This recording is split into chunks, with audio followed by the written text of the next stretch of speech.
Are Time Machine backups incremental? And is Time Machine any better on Snow-Leopard? I would like to understand how Time Machine backups work, and has this been made any better in Snow-Leopard?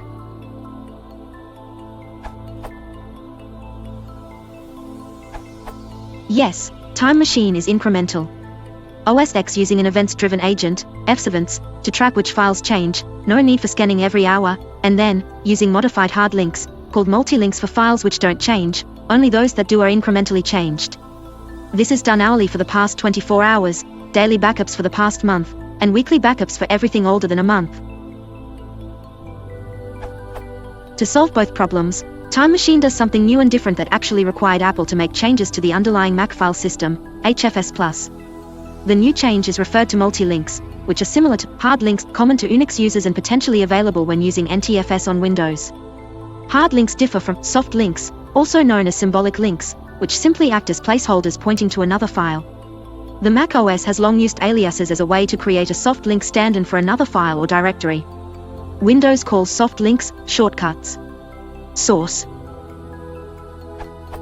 The real magic of Time Machine, however, is the simplicity of its UI to recover whatever incremental date you want, and to be able to use Spotlight to search back in time for your files. This is really where the magic sauce that makes TM so useful to most users comes from. In Snow-Leopard, the time to do the initial backup to a time capsule, and I assume other network-attached drives, has been substantially improved, but I think the underlying technology is unchanged.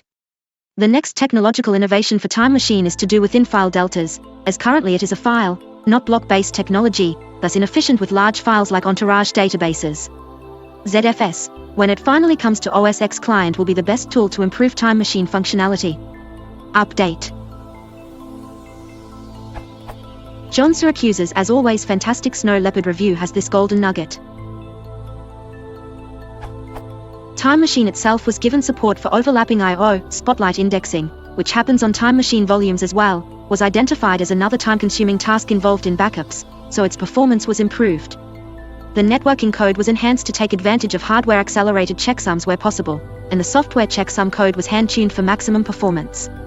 The Performance HFS Plus journaling, which accompanies each file system metadata update, was also improved. For Time Machine backups that write to disk images rather than native HFS Plus file systems, Apple added support for concurrent access to disk images. The amount of network traffic produced by AFP during backups has also been reduced. All of this adds up to a respectable 55% overall improvement in the speed of an initial Time Machine backup. And, of course, the performance improvements to the individual subsystems benefit all applications that use them, not just Time Machine. Source.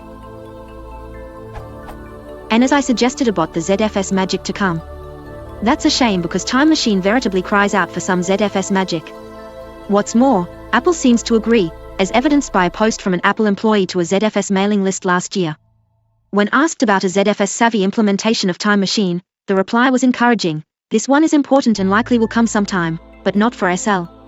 SL is short for Snow-Leopard. Source.